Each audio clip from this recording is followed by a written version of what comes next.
Buenas tardes con todos. Muchas gracias por estar presente en esta sesión de hoy, que sería la sesión 49 del Seminario de Historia Económica que organizamos todos los meses, en el último jueves de cada mes. Y hoy tenemos la presencia de la doctora Beatriz Rodríguez Satizábal, de la Universidad del Pacífico. Ella nos va a hablar de la financiación de empresas en mercados emergentes, de firmas individuales a grupos empresariales, el caso específico de Colombia entre 1950 y 1980. Antes de darle la palabra a Martín para hacer la presentación correspondiente de Beatriz, les quiero comentar nuevamente que estamos organizando el quinto Congreso Peruano de Historia Económica, que se va a realizar de manera virtual, dada la situación que aún estamos viviendo, y es entre el 11 y el 14 de agosto. Y el envío de propuestas de simposios, la fecha máxima es el 17 de mayo. El link de la convocatoria, creo que justamente José Manuel lo va a colocar en el chat para que ustedes puedan participar y presentar. Como les digo, lo primero son los simposios y a partir de ahí ya vamos a tener otra fecha para presentar las ponencias. Bueno, sin más preámbulo, le cedo la palabra a Martín Monsalve para que presente a nuestra expositora de hoy, Beatriz Rodríguez. Bueno, buenas noches con todos. Me alegra mucho estar aquí ahora en este taller de la Asociación de Historia Económica Peruana y presentar a Beatriz, ¿no? Que es la nueva profesora de Historia Económica y Empresarial del Departamento de Humanidades de la Universidad del Pacífico y es también integrante del grupo de Historia del Empresariado de la Universidad de los Andes en Colombia. Beatriz es doctora en Administración, ¿no? Por el Queen Mary University of London, es economista, ¿no? Es bachiller en Economía por la Universidad de los Andes y tiene una maestría, ¿no? En Historia Económica por la London School of Economics and Political Science. Entonces, Beatriz combina todas las disciplinas que forman parte, ¿no? De esta área de historia empresarial, ¿no? Ha sido economista, sí, se ha graduado de magíster de historia económica y de administración. Beatriz está especializada en la historia de grupos empresariales, ¿no? La evolución de grupos empresariales en América Latina, y ha hecho trabajos al respecto, y lo que, ¿no? Es parte de lo que está haciendo, de lo que hizo para su tesis de doctorado, ¿no es cierto? Si es que no me equivoco, ¿ya? ¿No?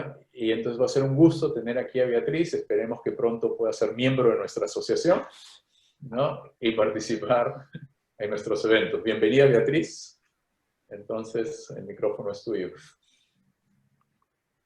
Muchas gracias, Martín. Sí, después de esos 3 momentos de la vida de economista, historiadora económica y administradora, me declaro historiadora empresarial para todos. Bueno, buenas noches.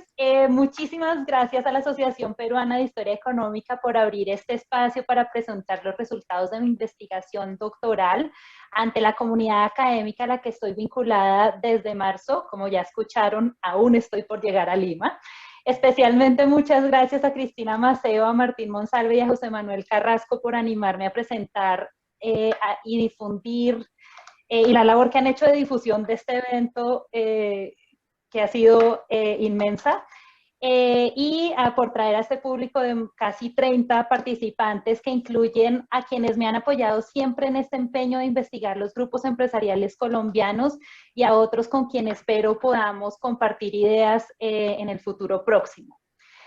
Les pido 1000 disculpas de antemano porque hoy la red en Colombia está terrible y hemos hecho con José Manuel la prueba de sonido más larga de la historia de la pandemia. Hemos durado 2 horas haciendo pruebas de sonido y después de probar todas las posibles alternativas, decidimos que lo mejor es quedarnos en Zoom y que en caso que me desconecte, todos hagan unos 10 segundos de OM y tengan paciencia porque yo regreso. No se preocupen, regreso.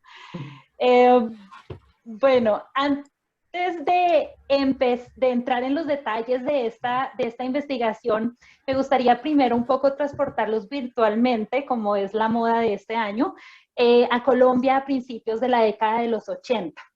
En 1982, pocos años después del primer y único libro oficial sobre los grupos empresariales colombianos, y digo oficial porque fue producido por el gobierno, y que luego fue seguido por libros de reconocidos periodistas que catalogaban a los grupos empresariales como los dueños del país y capitalistas a ultranza, un poco respondiendo a todo este movimiento de América Latina de los años 70.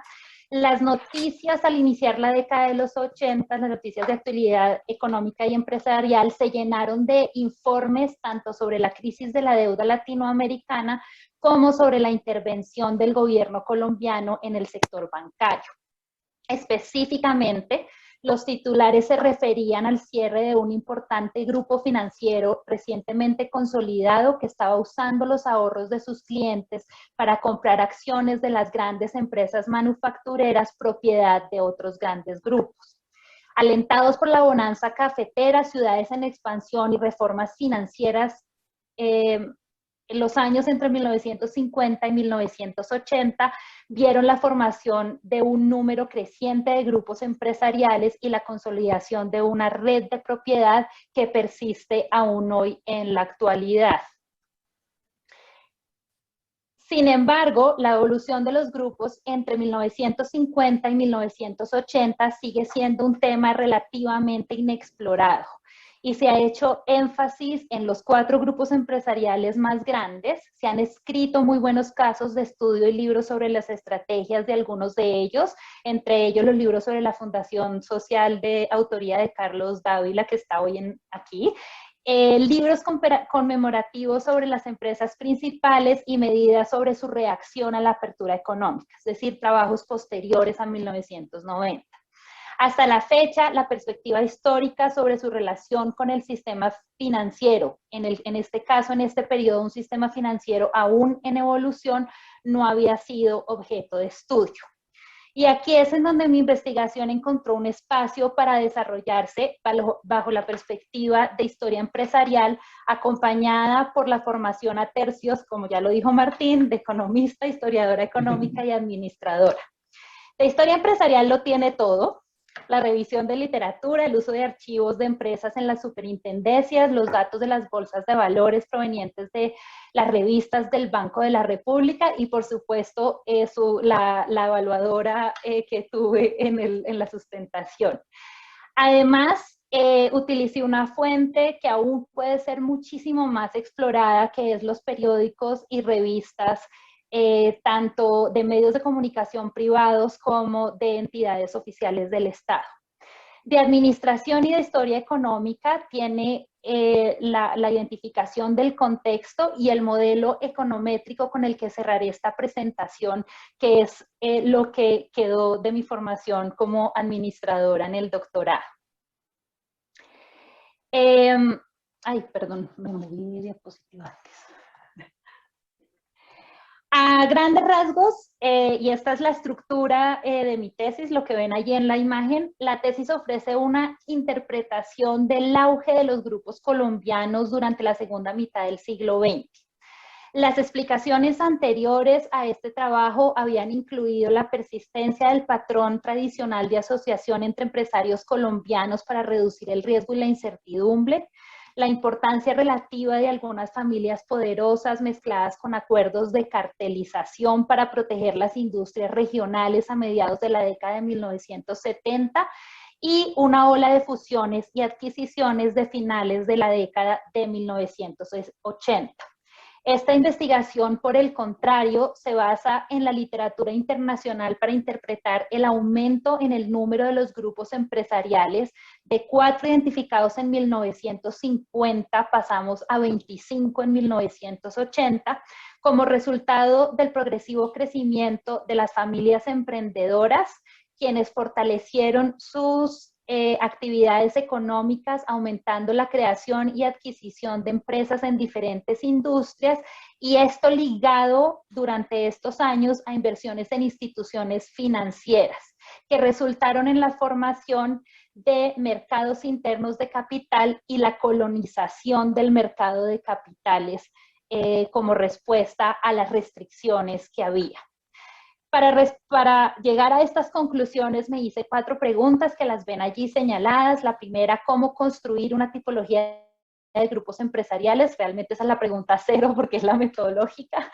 La pregunta 1, ¿cuáles son las características de los 25 grupos empresariales colombianos y cómo cambiaron estas características después de un periodo de desglobalización? La segunda, ¿cuál fue la relación entre las fuentes de capital y la creación de mercados internos en los grupos empresariales? Y la tercera, ¿cuál fue el papel de los grupos empresariales en el desarrollo de los mercados de valores de Colombia? Y allí entre líneas están básicamente las contribuciones de este trabajo, tanto metodológicas por la tipología como las respuestas que doy a esta relación entre los cambios en la legislación financiera y los grupos empresariales. Ahora, ¿qué son los grupos empresariales y cuál es la importancia de los grupos en países en desarrollo? Primero voy a hacer un llamado a la literatura, de la cual muchos de ustedes conocen, otros están apenas llegando a ella, pero Austin, Dávila y Jones en el trabajo de 2017 llaman la atención sobre la importancia de esta forma organizacional en los países emergentes. Y dicen que sugieren que debe haber una reinterpretación del llamado que se hizo en los 90 como los grupos una solución a fallas en el mercado, y más bien reinterpretar que son, además de haber sido respuestas a los vacíos institucionales, resultaron ser altamente productivos y perduraron en el tiempo. La literatura de variedades de capitalismo llama la atención sobre América Latina como una región que ha desarrollado su propio tipo de capitalismo, un capitalismo jerárquico, y la literatura de gobierno corporativo e historia económica hace este llamado sobre la necesidad de entender la interacción entre las variables del sector financiero y el sector real. Segundo, unos datos comparativos sobre los grupos empresariales. Esta es una gráfica que adapto yo del trabajo de Cana y Jaff en el 2005. Yo le agrego los datos de Colombia que no habían sido incluidos allí para 1998. Y lo que muestra aquí es que las empresas afiliadas a grupos empresariales, tanto en países desarrollados, como es el caso aquí de Japón y Corea del Sur, como países emergentes, como categó Goldman Sachs a varios de los países aquí listados, entre ellos Indonesia, Colombia, y Brasil y Turquía, los grupos son dominantes en el mercado e importantes. Este es un listado de las 500 empresas más grandes de cada país, y allí se identifican cuáles están afiliadas y no afiliadas. Como ustedes pueden ver, en estos 13 países, en promedio, las empresas afiliadas, de las 500 empresas más grandes, la tercera parte son afiliadas a grupos empresariales. Y de ahí está esta importancia de los grupos.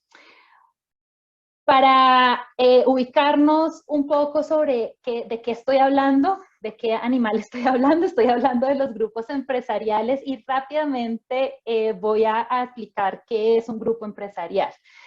Entonces, inicia una empresa siendo una empresa individual.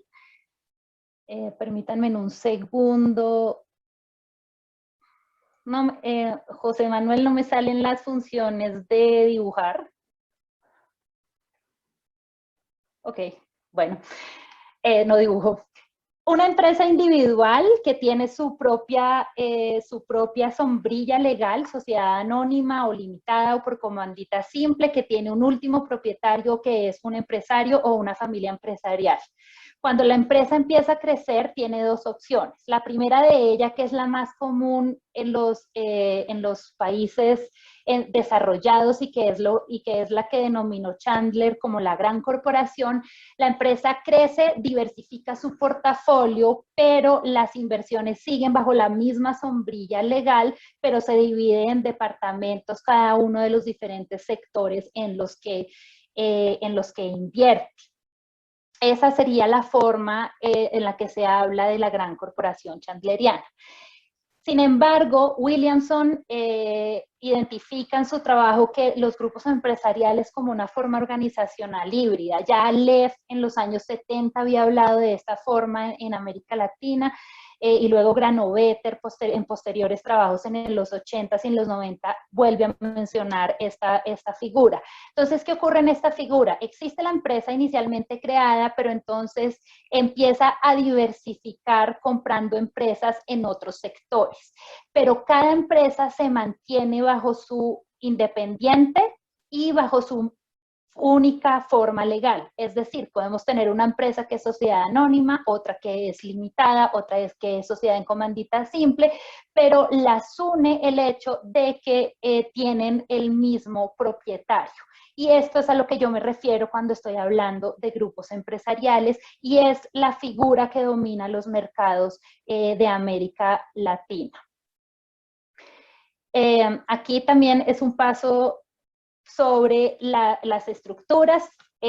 La estructura de los grupos inicia, como les mostré en los cuadros anteriores, como un tipo 1 que es diversificado, en donde hay un último propietario que tiene varias empresas.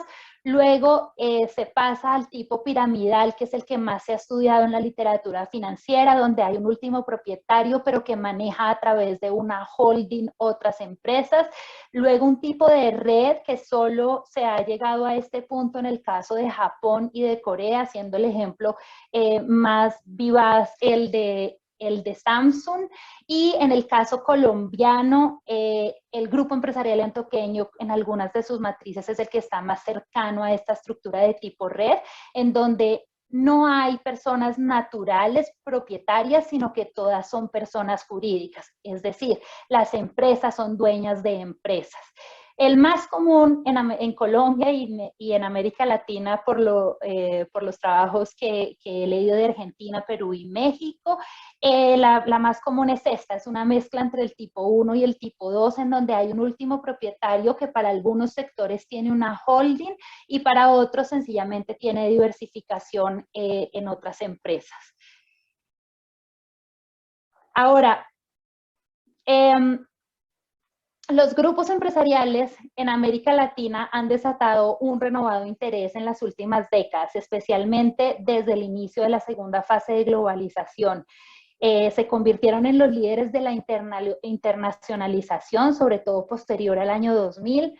Han estado en el ojo del huracán en muchos países por su estrecha relación con la política y el Estado.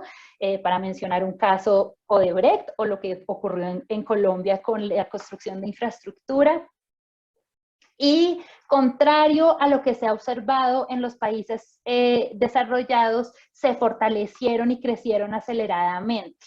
Muy diferente a lo que se pensaba en la literatura en los años 70 que iba a pasar, que iban a terminar siendo destruidos por el sistema. Y se unen estos grupos empresariales a los otros dos actores más importantes, que son las multinacionales y las empresas propiedad del Estado. Este renovado interés por los grupos empresariales lo que permitió fue la publicación de estudios sobre la evolución de grupos individuales, con la descripción de las características de los grupos en algunos países, estudios cualitativos, de algunos casos de estudios sobre grupos específicos y el impacto de los grupos empresariales en la economía, pero sobre todo muchos trabajos sobre el impacto, la internacionalización de estos grupos. y muy pocos trabajos hacen esta comparación entre países. Y mi intuición es que es principalmente por la escasez de los datos. Y la escasez de los datos ocurre porque en los sistemas contables de nuestros países no se registran los grupos como grupos, se registran como empresas individuales. Y muy diferente al caso de Japón y Corea, donde existen diccionarios de grupos empresariales con datos censales sobre las empresas, sus propietarios y gerentes, en América Latina no tenemos esto. Por ello, la primera pregunta es cómo construir una tipología que permita hacer una demografía empresarial que revele la afiliación, la propiedad de cada empresa, que nos permita hacer los cruces de accionistas, los miembros de junta directiva, que nos permita entender los años de fundación de las empresas y la consolidación, que yo la tomo siguiendo la literatura, en que la consolidación de un grupo empresarial ocurre cuando se tienen al menos 3 empresas, 2 de ellas en sectores diferentes. Esto para tener en cuenta la diversificación y la estructura.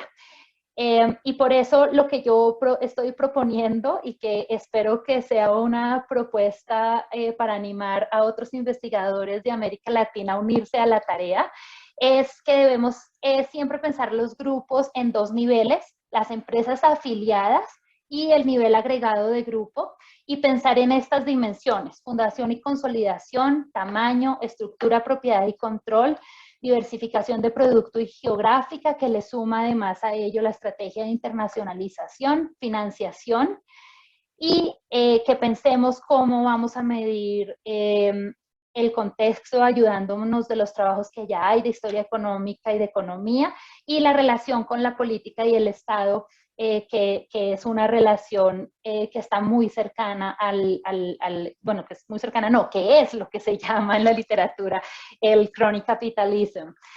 En la tesis desarrollo, registro 25 grupos con 428 empresas afiliadas a 1980. Obviamente este número de empresas afiliadas va variando en estas 3 décadas. Y hoy traje lo ampliado de esos 25 grupos a 1980-2010, pero por cuestiones de tiempo ya voy a dar titulares, no me voy a detener mucho allí. Con otro investigador amplió la base de datos de 25 a 96 grupos. La base está allí para seguirla trabajando. Y con Juan Heimonat, que anda por ahí, creo, por aquí hoy, estamos haciendo un primer ejercicio comparando Colombia y Uruguay entre el 75 y el 95 con 10 grupos, y con él es con quien estamos pensando qué variables podemos buscar de contexto y relaciones con la política y el Estado. Ahora, las variables seleccionadas para esto que les voy a mostrar hoy, lo que dice en la tesis, aquí están el listado de las variables para estas 4 dimensiones de tamaño, fundación y consolidación, estructura, propiedad y control y diversificación. No me detengo allí, pero sí me detengo en los resultados. Entonces, mi muestra es de los 25 grupos empresariales más grandes que estaban activos o se consolidaron entre 1905, en el periodo 1950-1980, y como ven, son grandes en número de empresas, pero también son grandes en activos. Sin embargo, lo que yo encuentro no es que no existieran grupos empresariales en Colombia antes de los años 50. Lo que encuentro es que hay un aumento en el número de grupos durante este periodo. Entonces tenemos 4 grupos, y por eso les resalto la columna en rojo de la consolidación. 4 grupos que se consolidaron antes de los años 50. El grupo empresarial antioqueño, que continúa hoy activo y es uno de los 4 grupos más grandes del país. El grupo Familia Puyana, que desaparece en los años 80. La organización Carvajal y la organización Corona, que son familias tradicionales empresariales. y regionales además. O sea, estos 4 grupos se consolidan en regiones y se mantienen como empresariado regional. En los años 50 aparecen entonces el siguiente gran número de grupos, Cementos Samper, la familia Gudheim, el grupo Mayagüez, el grupo Santo Domingo, la organización Chaineme, el grupo Fabricato y el grupo Colombina. Como ustedes pueden observar en la columna del final, la mayoría son manufactureros de industria,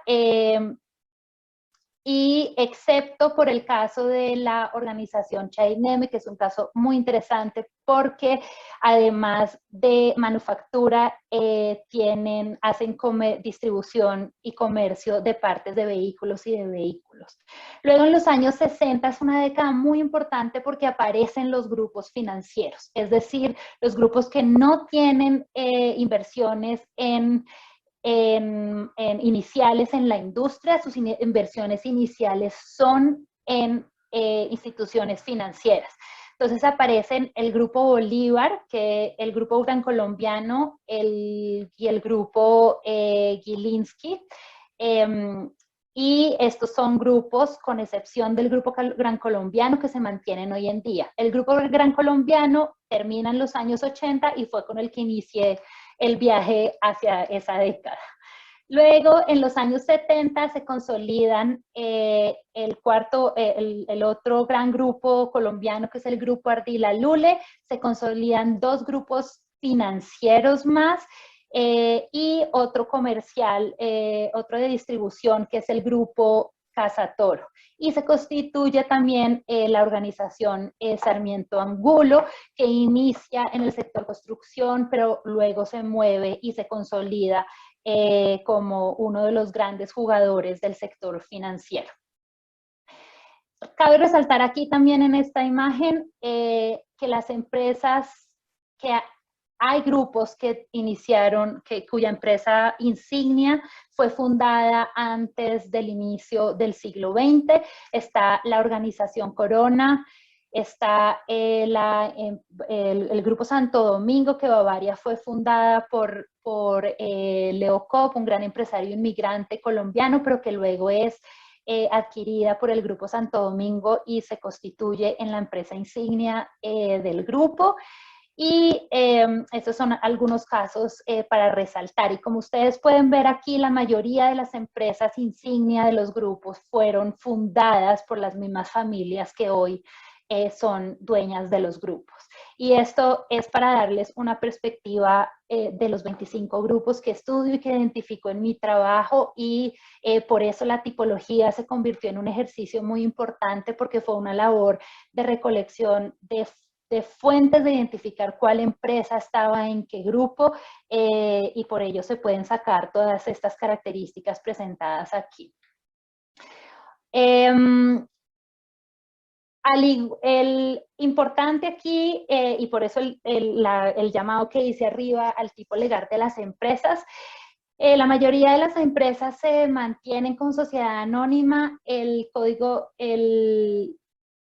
El código de comercio cambia en el año 51 e incluye la figura de sociedad anónima y fortalece la figura de sociedad anónima, y el llamado de la superintendencia de sociedades, dice el superintendente de sociedades, declara con la sociedad anónima por fin va a haber crecimiento económico en el país, por la libertad de mercado que esto indica, y solamente hasta los años posteriores al 2000 se crea la sociedad por acciones simplificada, que también es otra forma de aumentar la propiedad privada. Los grupos en su mayoría son del tipo 2, piramidal. Como les mencioné, solamente algunas matrices del Grupo Empresarial Antioqueño y del Grupo Santo Domingo ya están cercanas a esta estructura de red, y las familias mantienen su participación en los grupos empresariales. Ahora, estos datos los traigo a colación hoy porque me van a ayudar con la siguiente sección, que es la financiación. Primero, Hay una característica de los grupos alrededor del mundo y es que mantienen 3 tipos de empresas dentro de su estructura siempre.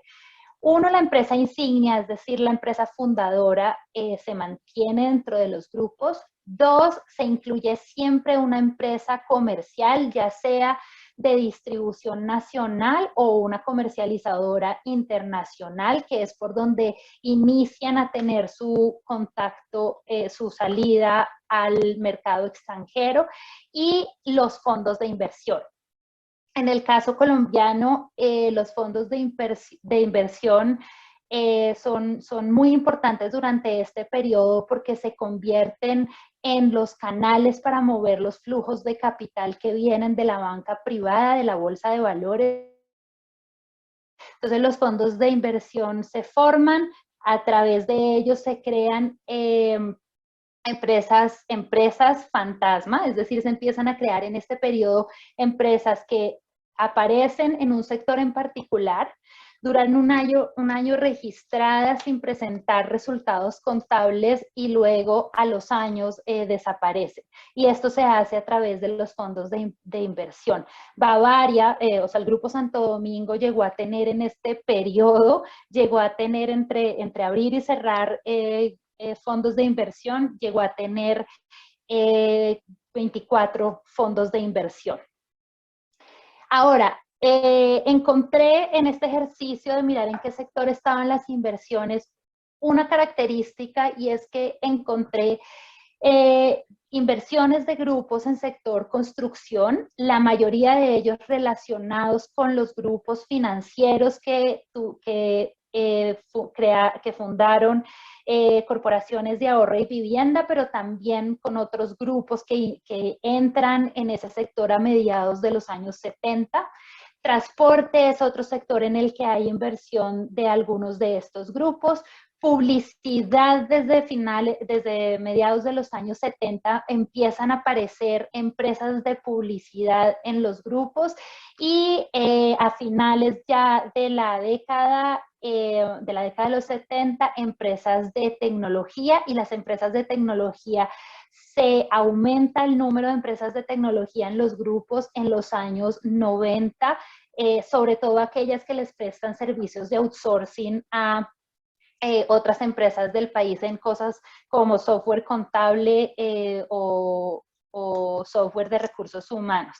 Y esto es algo que puede ser una futura avenida de investigación y que podríamos hacer algo comparativo con Perú, Martín, y con otros países de América Latina, es por qué inversión en estos sectores clave y qué implicó para nuestras economías esos sectores claves. En cuanto a la diversificación por producto, aquí vemos, por tipo, perdón, lo que hice aquí yo fue hacer un ejercicio de hacer los cálculos de qué era integración vertical, qué era diversificación relacionada y qué es diversificación no relacionada. Y allí entonces vemos que a partir de mediados de los años 60 hay un aumento en la diversificación no relacionada. Es decir, hay una expansión entre 1962 y 1980 de la diversificación no relacionada, cuyo punto cuando sobrepasa la diversificación relacionada es en 1972. Y esto está muy relacionado con lo que han llamado los historiadores, el llamado que hacen los historiadores económicos de Colombia sobre la desindustrialización de la economía colombiana. Y como ustedes pueden ver aquí, al ver la diversificación de producto, hay una caída de la diversificación de las empresas afiliadas en industria y un aumento de las empresas de las instituciones, de la afiliación de empresas del sector financiero y del transporte, lo cual me da otro indicador de la importancia que empieza a tomar el sector financiero. Y la diversificación geográfica y nacional, la diversificación extranjera empieza con el Grupo Carvajal en los años 60, Carvajal y Manuelita fortalecen su diversificación internacional en el 70. Carvajal aumenta su número de compañías en los años 80 a nivel en países latinoamericanos, pero realmente solo hasta los años 2000 cuando hay una diversificación internacional. Sin embargo, aquí es muy importante que se mantienen las inversiones, las empresas se mantienen en las cuatro regiones más importantes del país en términos de desarrollo económico y de cómo surgió el proceso industrial, que son Bogotá, Antioquia, Valle del Cauca y Atlántico. Se mantiene esta tendencia durante estos 30 años. Esto en cuanto a la diversificación geográfica. Ahora,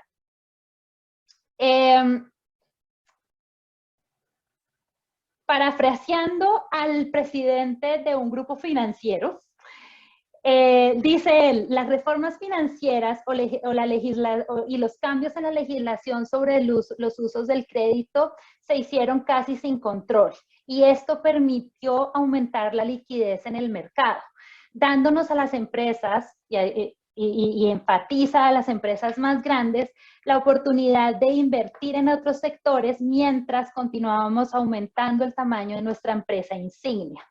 Es decir, creamos grupos porque no sabíamos qué más hacer con el dinero. Entonces, viene mi segunda pregunta. ¿Cuál fue la relación entre las fuentes de capital y la creación de mercados internos de los grupos empresariales? ¿Se crearon mercados internos? La respuesta es sí. Las reformas financieras que se hicieron durante este periodo permitieron el fortalecimiento de los grupos. La respuesta es sí también. Y los empresarios encontraron alternativas de capital, sí y no.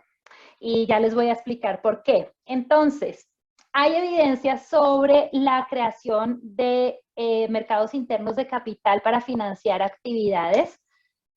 Y hay evidencia de la creación de mercados de recursos que fueron un poco resultado de la diversificación que se dio durante ese periodo. Y los grupos se utilizan para mantener la familia como el último propietario. Entonces, ¿cuál es la reacción de las familias empresariales a este contexto de nueva legislación financiera? Es que se da un ajuste de la estructura organizacional, pero persisten los grupos empresariales. El sistema financiero colombiano es de base bancaria y este periodo experimenta lo que Carlos Caballero titula la colombianización de la banca, mientras que en varios países de América Latina se estaba dando la nacionalización, es decir, gobierno tomando bancos. En el caso de Colombia fue la colombianización, empresarios colombianos haciéndose propietarios de banca comercial. Había un problema con los créditos de la banca comercial y era que no eran de largo plazo, eran de corto plazo, no más de un año, y estaban focalizados en el sector agrícola. En 1951 se da la primera reforma financiera que es resultado del llamado que hace la misión del Banco Mundial liderada por Loughlin Curry y luego por Alfred Hirschman, en donde se dice hay que abrir más fuentes de financiación para el sector privado y hay que cambiar el rol del Banco de la República. Entonces, en esta reforma se hace la primera modernización del banco, se flexibilizan las reglas de crédito bancario y se da un fortalecimiento de los créditos industriales para sectores específicos. Luego se da la reforma de 1959 que permite la creación de corporaciones financieras regionales y como ustedes pueden ver ahí en la tabla, después de 1965 se forman entonces 9 corporaciones financieras regionales y lo interesante de esto es que en las juntas directivas de las corporaciones financieras regionales están los empresarios dueños de grupos empresariales más importantes de cada región. incluso en las juntas directivas de estos grupos empresariales, y lo estoy leyendo ahora, lo estoy viendo ahora muchísimo más, con muchísima más claridad en el caso de Manuelita, se discute cuánta va a ser la inversión de el grupo en la corporación financiera, es decir, cuánto capital va a aportar para la corporación financiera. Luego es la reforma de 1972 que permite la creación de las corporaciones de ahorro y vivienda. Entre el periodo 1974-1980 se crean 12 corporaciones de ahorro y vivienda, 7 de ellas propiedad de estos 25 grupos empresariales. Creo que bueno, el número aquí es sencillamente para que vean cómo fue creciendo el número de empresas financieras afiliadas a los grupos. Inicia a crecer a partir del 63, es cuando se vuelve más importante estos grupos financieros. Y aquí es cuáles eran las fuentes de capital de estas empresas afiliadas a los grupos. Entonces, hay un aumento en la demanda por capital proveniente de las bolsas de valores, que son 3 bolsas de valores en el periodo, la de Bogotá, la de Medellín y al final del periodo la de Cali. Y hay un aumento del uso del crédito en la década de 1960, pero esto implicó una disminución de la reinversión, del uso de los fondos propios. Y las empresas afiliadas se pasaron de depender de los fondos de familiares y de su red de amigos, que fue la principal fuente de capital entre 1920 y 1950, a un mayor uso del crédito formal a través de los préstamos de los bancos comerciales, sobre todo porque la tasa de interés disminuyó entre 1968 y 1974. Además se le suma estas otras entidades financieras, las corporaciones las corporaciones financieras y las corporaciones de ahorro y vivienda. Por ejemplo, el Grupo Santo Domingo participó en la Corporación Financiera del Norte, el Grupo Empresarial Antioqueño en la Corporación Financiera Nacional, el Grupo Carvajal y Manuelita en la Corporación Financiera del Valle. Y esto eran grandes grupos empresariales ubicados en las principales regiones industriales del país que estaban promoviendo la inversión regional, pero lo que estaban haciendo era transferir fondos entre las corporaciones y las empresas. Y esto creó entonces una altísima participación en el mercado, en el sector financiero, y creó un oligopolio para el cual el gobierno no tenía ninguna regulación.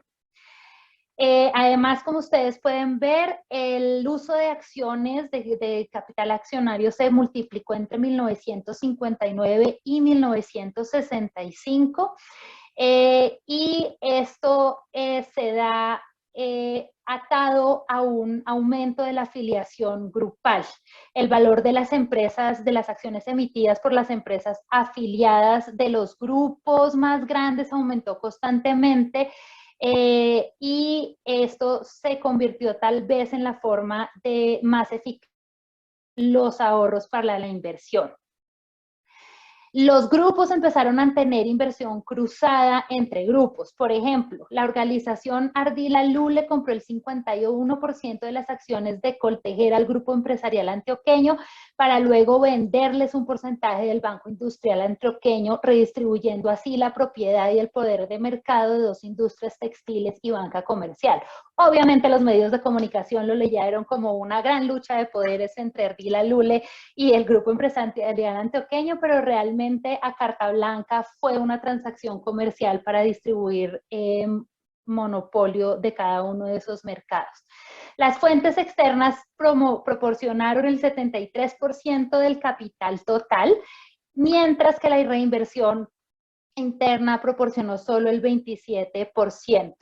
Y y si bien lo que vamos a ver más adelante es que hay las empresas afiliadas a los grupos disminuyen su cotización en bolsa comparado, si comparamos 1950, que era 54% del total de la cotización en bolsa era de grupos, de empresas afiliadas a grupos empresariales, a 28% en 1980.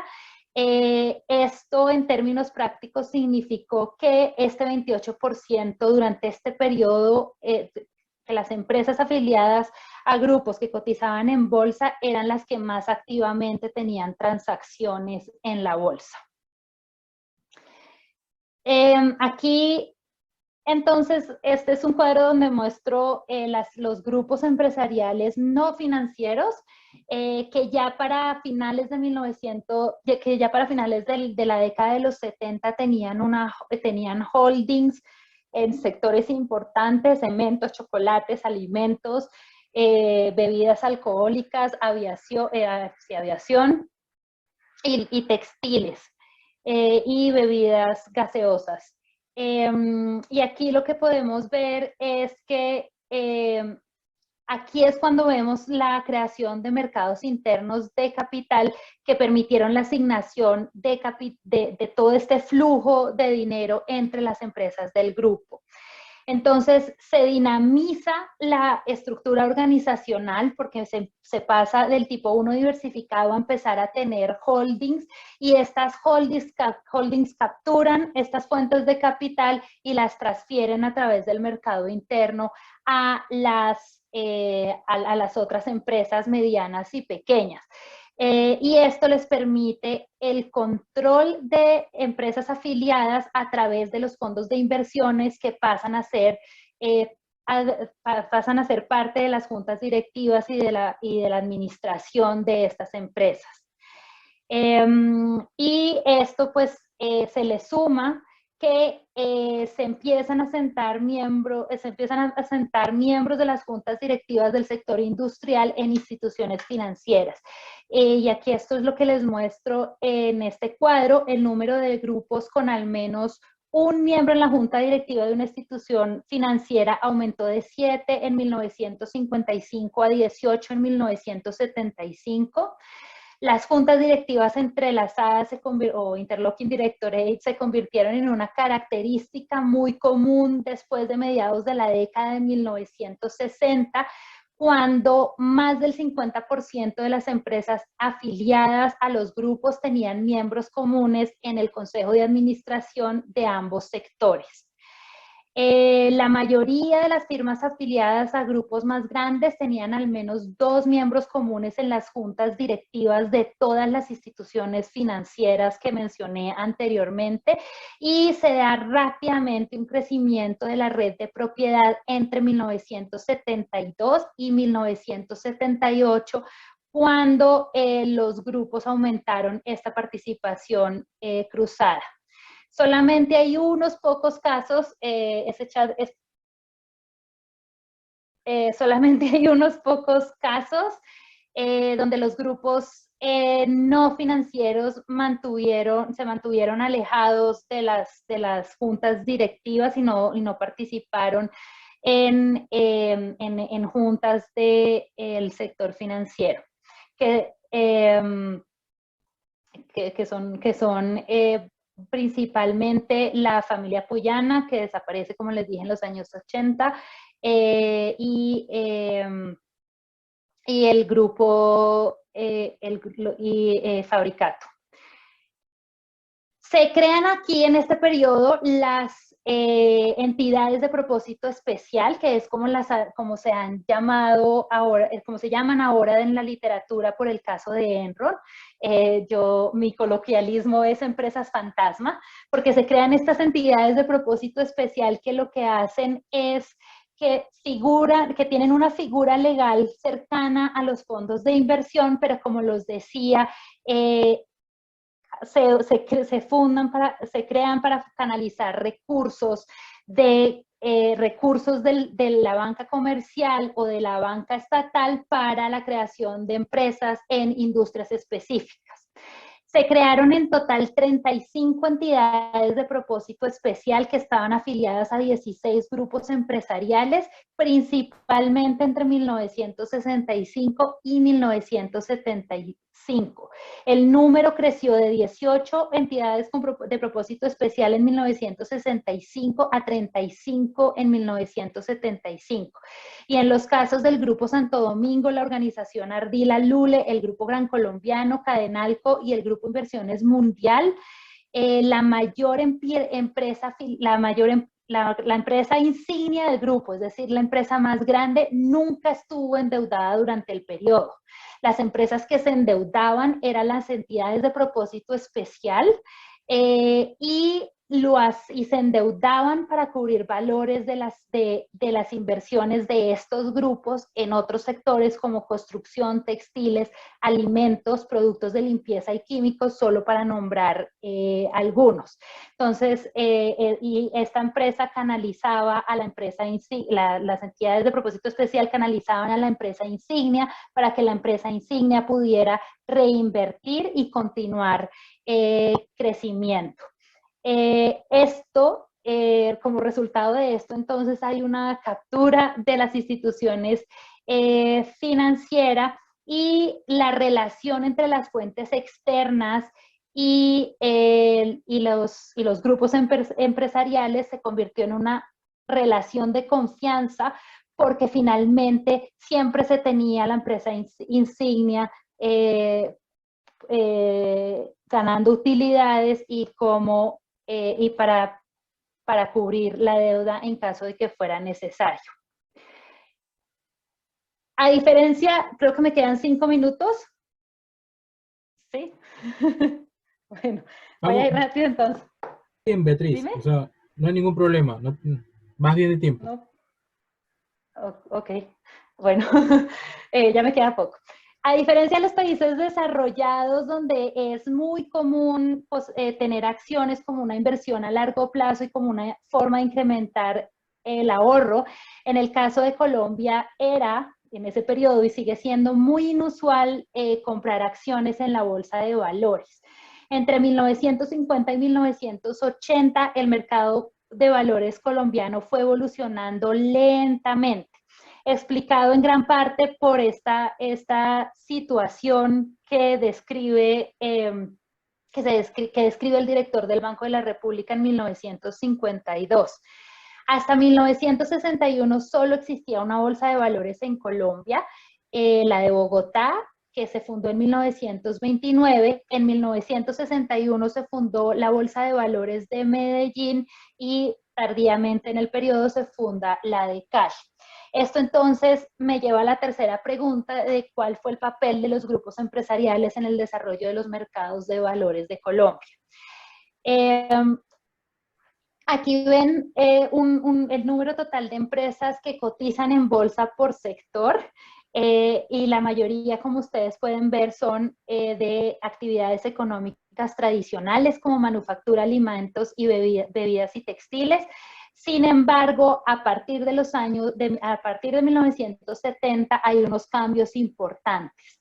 Hay un aumento en el número de empresas productoras de materiales de construcción y cemento que cotizan en bolsa, lo que muestra el aumento de el impacto del aumento de la urbanización y de la creación de corporaciones de ahorro y vivienda, además de que hay un aumento en el gasto público en infraestructura. Aparecen también los fondos de inversión cotizando en bolsa y esto confirma lo que les mencionaba anteriormente sobre los fondos de inversión como canales para mover el capital entre los grupos empresariales. El número de las empresas afiliadas al grupo que cotizan en bolsa era de 2/3 del total de empresas que cotizan en las dos bolsas de valores, en la de Bogotá y la de Medellín. Más del 80% de las empresas afiliadas a los grupos durante este periodo que se dedicaban a la manufactura, a textiles y a cemento estaban listadas. y, y también aquellas de los grupos financieros, sobre todo las instituciones financieras relacionadas con seguros y banca comercial. Así que hay 7 grupos que representan el 64% de la capitalización del mercado en este periodo. El Grupo Santo Domingo, la Organización Ardila Lule, la Organización Sarmiento Angulo, el Grupo Empresarial Antioqueño, el Grupo Gilinski, Cementos Samper y Fabricato y el Grupo Gran Colombiano. Entonces, hubo un momento, que no puse la gráfica, bueno, el número, a mediados de los 60, el número de empresas que cotizaban en bolsa creció fuertemente, pero el problema era que no hacían transacciones regularmente. Y solamente las empresas más grandes tenían transacciones diarias en la bolsa. Entonces, como pueden ver aquí en la gráfica anterior, solamente hasta 1970 aumentó el valor medio de las transacciones, y esto fue impulsado principalmente por las empresas que estaban cotizando en bolsa de la industria metalúrgica, cementera y cervecera. Y esto está relacionado también por el aumento en la demanda de estos productos. El volumen de las transacciones pasó de 2.361 millones de pesos en 1950 a 49.551 millones de pesos en 1975, con un aumento del 71% en el número de acciones vendidas.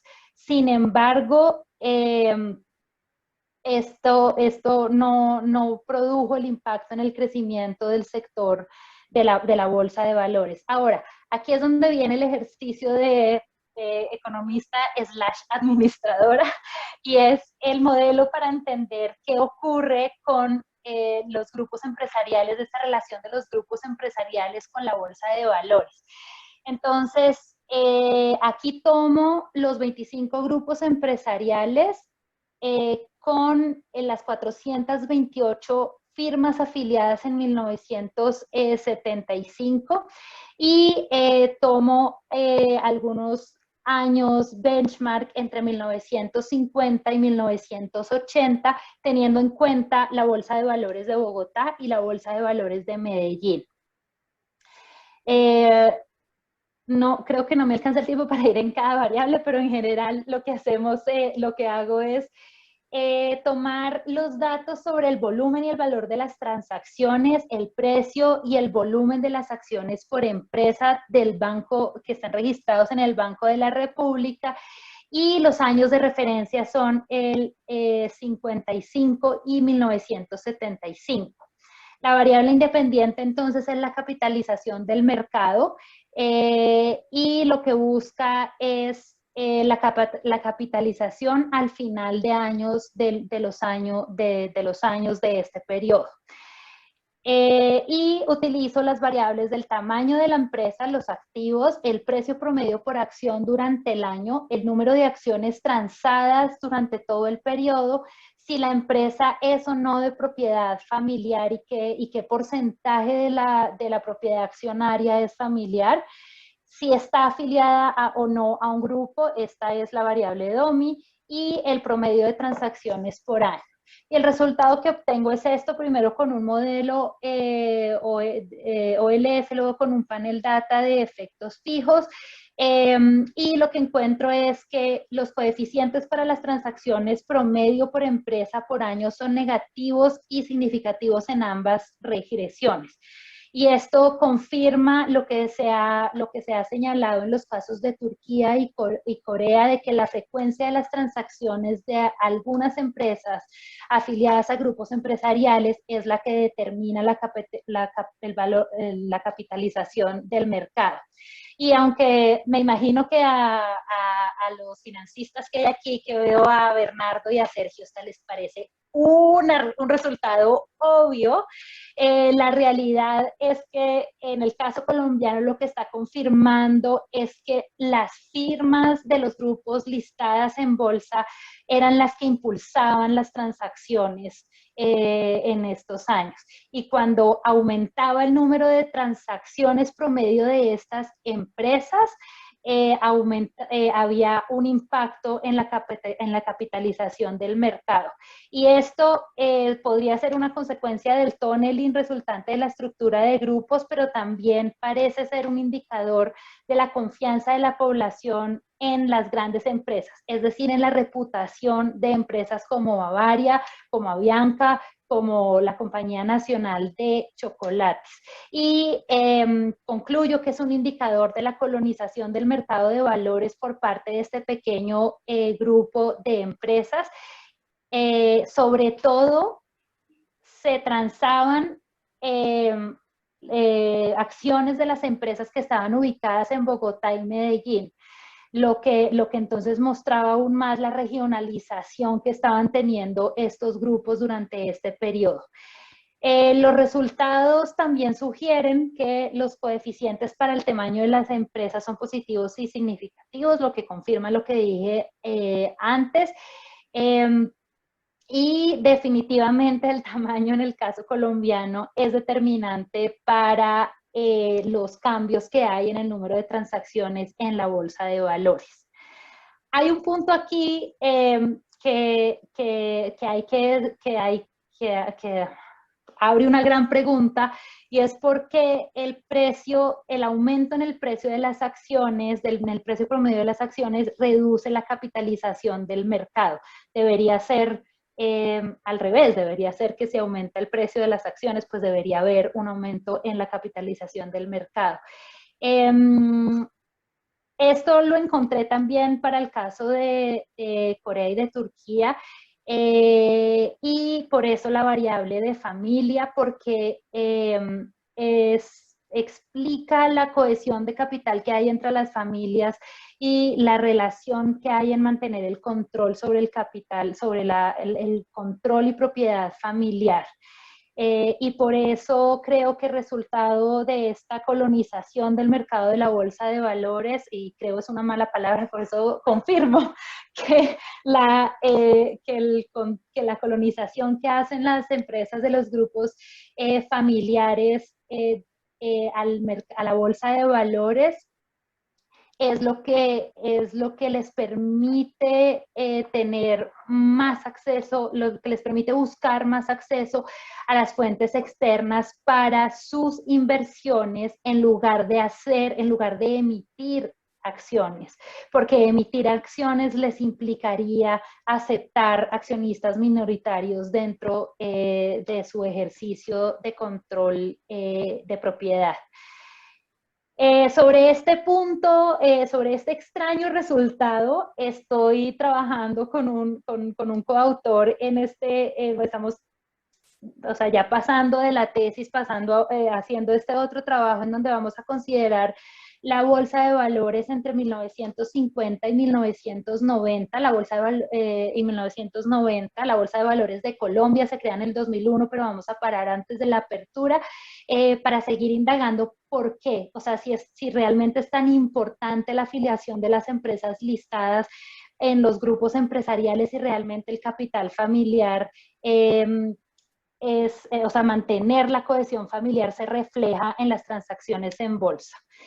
En resumen, así de esta regresión, hay colonización de la red de propiedades, es decir, los grupos empresariales a la bolsa de valores, y esto está vinculado con el tamaño de las empresas y el promedio de las transacciones. Y por eso hay que seguir indagando qué ocurre en este periodo. Aquí ya voy a hacer un acto de silencio para que puedan leer.